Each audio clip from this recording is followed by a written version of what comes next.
Salut à tous et bienvenue sur cette analyse Zootopie 2. J'ai envie de créer une chaîne sur le cinéma parce que je suis en études de cinéma.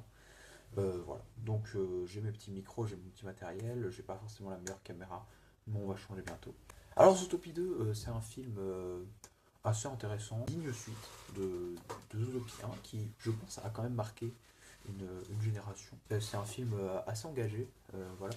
C'est pas forcément le genre de film où on s'attend à avoir un engagement, et finalement les films d'animation, on a quand même un engagement global qui est assez impressionnant, où on se dit, bah waouh, waouh, il y a quand même un engagement à chaque fois dans les films d'animation si on regarde un peu au globe, que ce soit dans Cars, que ce soit dans Toy Story, que ce soit dans à peu près tout. En fait, on a toujours un message. Toy Story 5, bon, je pense que ça va pas être le film de l'année, mais on a quand même un engagement en mode attention, les tablettes, bah, c'est pas des jouets, et puis ça peut changer. Alors, pour reparler un peu de Zootopie 2, c'est un film avec un assez gros plot twist.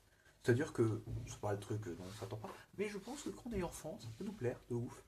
Voilà, c'est un film pour enfants, malgré quelques dérives sur ce film, et particulièrement sur ce film d'ailleurs. Une dérive, notamment Shakira qui se permet de faire n'importe quoi sur le côté. On est sur quand même un classique, je le disais, la digne suite de Zootopia 1. Et je pense vraiment que Zootopia 1 est aujourd'hui un monument. C'est pour ça qu'aujourd'hui la suite fait à peu près les mêmes statistiques, ce à quoi on s'attend. C'est-à-dire un film engagé, c'est-à-dire un film où on va nous parler de la diversité en fait des races à travers les animaux. Tout simplement, je pense que c'est quelque chose qu'on retrouve dans ce film et qui est hyper actuel dans le monde aujourd'hui, avec Trump, avec voilà la montée des grandes puissances, si on peut dire, et je pense qu'on ne peut pas faire du cinéma sans être engagé. Et aujourd'hui, Zootopie 2 montre cela.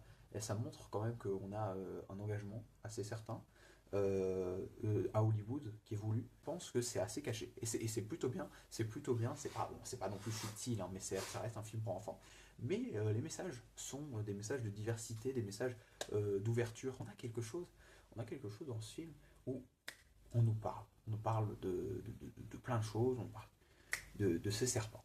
Et on a en fait tout un tas d'a priori sur ce serpent au début. D'ailleurs, en mode il y a un serpent, ouais, c'est un peu le voleur. Et voilà, pour ceux qui c'est l'élément principal, c'est l'élément marketing. Alors il y a eu le loup-garou, marketing un peu bancal de la part de Disney, puisqu'il n'y a absolument aucun loup-garou. Alors je sais pas trop d'où vient cette info, je l'ai vu passer en tout cas. Mais donc on reprend le méchant de DreamWorks. Bah Disney peut se permettre ça. Disney peut totalement se permettre ça vu qu'il possède à peu près tout. Ce qui n'est pas forcément bien d'ailleurs. Globalement, donc, tous ces a priori sur les serpents. Et ça va être renversé. Ça va être renversé, puisqu'en fait, on se rend compte très vite que c'est l'inverse.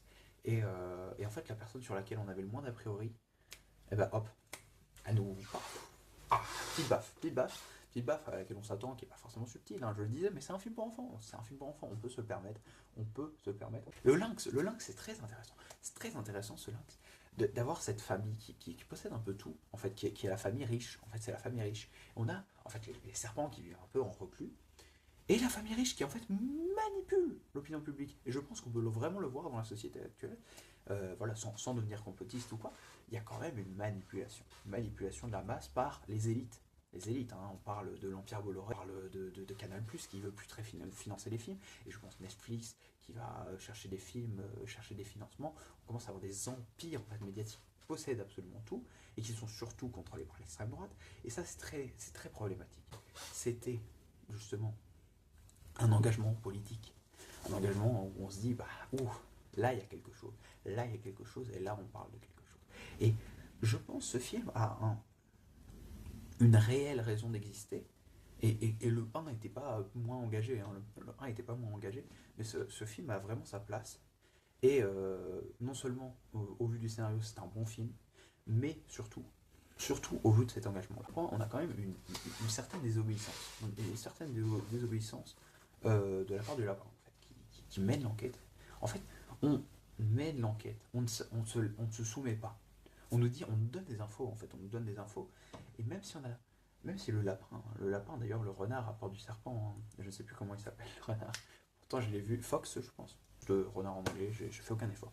Mais bref. Mais en tout cas, on a le lapin qui est assez désobéissant, ils ont une vision du monde assez différente. Assez différente. Et c'est fou de se voir à quel point ça va les. Pouf, En fait, ils partent. Littéralement, ils sont séparés. Bah alors, c'est un raccourci scénaristique quand même de la maison, bon, qui se sépare en deux, bon, pas forcément très subtil, mais ça permet que les enfants comprennent bien qu'il y a une séparation mentale. On la montre à l'écran, vu qu'il y a cette séparation de la maison, il se fait capturer, etc. Des raccourcis scénaristiques, il y en a plein, mais je pense que dans les dessins animés, c'est la beauté de la chose. C'est la beauté de la chose que d'en avoir. Oh, le fait que le castor puisse ouvrir les portes de la prison, ben c'est super, ça nous avance dans l'histoire. On n'a pas envie de voir une escapade du renard, oh je cherche un truc. Non, je suis pas venu voir un film sur une prison, non, non, je suis venu voir Zootopie, voilà, j'ai pas besoin qu'il soit tatoué les plans de la prison dans le dos non plus. Hein. On n'obéit pas à ses supérieurs, en fait on va mener l'enquête, même si toute la société nous dit bah non, en fait c'est pas comme ça, pourquoi pas. Eh ben pourquoi pas. Eh ben vas-y. Eh ben je mène l'enquête, je regarde la réalité des faits, les serpents sont-ils gentils, hop, et j'en apprends. J'apprends des choses parce que je vais voir des gens que je connais pas, et je pense que c'est un très beau message aussi, un peu lié, hein, un peu lié à ce que je disais avant, forcément. En fait, de ne pas avoir des a priori. Parce que c'est très facile d'avoir des a priori, surtout quand on a surtout quand on a du coup les sphinx en fait qui viennent manipuler l'opinion publique. Et je pense que ça aussi on doit le voir. Ça aussi on doit le voir, ne pas se laisser influencer en fait par l'opinion générale qui est assez glo- globalement mauvaise, parce qu'en fait, à part ces lapins, qui va à la rencontre des serpents, qui va chercher la vérité. À la fin, c'est les héros parce qu'ils ont montré la vérité, alors super.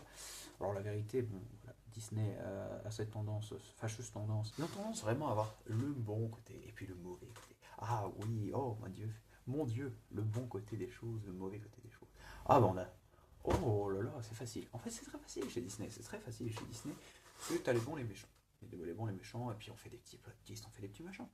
Quand on a un personnage qui nous dit la phrase, moi je m'en souviens parce que je fais la remarque à ma soeur, je dis oh là, quand même, il s'abuse un peu du truc. Et le personnage nous dit je suis gentil.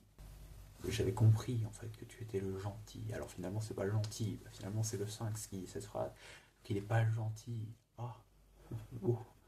Oh, le plot twist, oh là là. Mais je pense que ça marche quand même fort. Et c'est des films qui sont importants, parce qu'en fait ils montrent des messages. Montrez les films d'animation à vos enfants.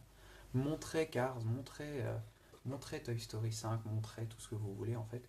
Les films d'animation, je pense que c'est une bonne route vers le cinéma. Aujourd'hui, ce film, il marche. Il marche parce qu'il est engagé. Il marche parce que c'est du cinéma, parce que c'est pas simplement oui, je regarde le film Zootopie 2, c'est super, il est beau, il est bon. Non, en fait, on a des messages. Et je pense que quand on regarde un film d'animation en étant adulte, on peut comprendre ça. Alors, la dernière fois, je regardais Les Robots Sauvages. C'est un très beau film d'animation. Et ce qui m'a appris beaucoup de choses, non. Bah, j'ai pas aimé du coup. Même si c'est un beau film, j'ai pas trouvé le message que je voulais. Et Zootopie, c'est un film engagé aujourd'hui. Et je pense que c'est pour ça qu'il va marcher, c'est pour ça que ça va être un bon film. Voilà, c'était un petit test comme ça. Je pense que je referai des vidéos assez souvent, en fait, sur quasiment tous les films que je vois. Parce que ça me fait du bien. Et je vais faire un montage très, très simple. Merci d'être resté jusque-là. Et puis à bientôt pour de nouvelles vidéos.